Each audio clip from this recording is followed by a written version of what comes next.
Moi, c'est Dr Fatou Ntombo Charadomadik, je suis gynécologue obstétricien. Nous avons bénéficié de la formation de Merck grâce à un partenariat entre la Fondation Merck et la Fondation Grand Cœur et aussi grâce au ministère de la Santé publique, parce que je suis un agent du ministère de la Santé publique. Je m'appelle Dr Gatou Jean-Yves. Je suis médecin gynécologue et avec une spécialité en infertilité. Sur place en Inde, là-bas, ce qu'on a appris est vraiment important pour notre pays, le Tchad, où nos sœurs, nos mères ont souffert de l'infertilité. J'ai trouvé la formation en Inde de haut niveau. C'est au top de la science. Nous avons bénéficié de cette formation ensemble avec les étudiantes et étudiants indiens. Et c'était vraiment une formation dont la qualité scientifique est de valeur. Clinical embryology training or IVF lab training is very important for Chad because, as you know, we have a lot of center of gynecologists here, but really no IVF lab in Chad till now. Just and also the simple way, also simple test or IUI, intrauterine insemination in Chad also no. So for us, I think for Chad it's very important. And now for Merck Foundation train, I think 3 gynecologists and 2 embryologists. So we are 5. 5, I think we can establish IVF lab in Chad. And also many of a couple here in Chad go to Sudan and Egypt and also in France, and very expensive. So if we establish IVF lab here in Chad, I think this is very important. Cette formation a un très grand impact, surtout sur la maîtrise de la pathologie. Au début, quand on était médecin gynécologue comme les autres, on ne maîtrisait pas exactement qu'est-ce qu'il faut faire dans telle situation. Et la manière de maîtriser les molécules, comment faire le screening, comment manager une femme infertile et comment surtout la recevoir en consultation, ça a été un très grand bénéfice parce que nous l'avons appris de près.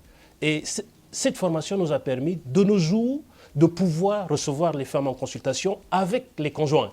Parce qu'au début, en Afrique, quand on a commencé à travailler, c'était les femmes seules qui venaient parce qu'elles sont stigmatisées, elles n'ont pas d'enfants, elles pleurent et elles cherchent à comprendre quelle est la cause de leur pathologie. Mais avec cette formation, nous savons qu'il y a des causes aussi masculines. Donc du coup, les hommes viennent en consultation et ils adhèrent mieux dans la prise en charge des femmes qui viennent. Donc du coup, on a un très bon résultat. Et après cette formation, quand nous sommes rentrés au pays, celle-ci a eu vraiment un impact sur notre travail quotidien. Parce que avant d'aller en formation, il y a certains trucs qu'on ne faisait pas exactement comme il se doit. Alors, par exemple, lorsque nous, on s'occupe de couples infertiles, on commence par s'occuper d'abord de la femme. Et lorsque chez la femme, on n'arrive à rien trouver, c'est en dernière position qu'on revient chez l'homme. Alors que depuis cette formation, quand on veut commencer un travail sur la fertilité, on s'occupe du couple. Parce que la fertilité, c'est une affaire du couple. Ce n'est pas l'affaire de la femme.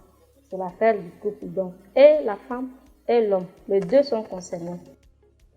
Au Tchad, les femmes souffrent beaucoup d'infertilité et la prise en charge n'est pas facile parce que les gynécologues sont obligés d'envoyer ces femmes à l'extérieur. Dans d'autres pays africains, le Cameroun, Abidjan, la Côte d'Ivoire. Mais si jamais on prenait la charge de cette infertilité au Tchad, ça allait réduire beaucoup de coûts que les couples dépensent pour l'extérieur. Donc, il faut que d'autres techniciens pensent à aller se faire former en embryologie grâce à la Fondation Merck. La prise en charge de l'infertilité est un peu débutante dans mon pays. Et nous qui avons fait la formation sur la prise en charge de l'infertilité et les autres médecins qui ont commencé à pratiquer, le message que moi j'ai à leur rencontre, c'est de pouvoir former un groupe de travail très efficace. Parce que si nous travaillons ensemble on peut avoir les moyens afin de traiter efficacement ces cas. Maintenant, le deuxième message que je souhaiterais dire à la Fondation Grand Merck, c'est un très grand merci. Parce que sans cette formation, nous, moi et les autres et moi, nous allons rester dans notre prise en charge basique, que nous l'avons appris en étant étudiants en médecine. Nous conseillons cette formation à nos collègues, surtout les gynécologues obstétriciens, parce que la formation qu'on a reçue dans le cursus universitaire n'est pas suffisante. Il faut une sous-spécialisation.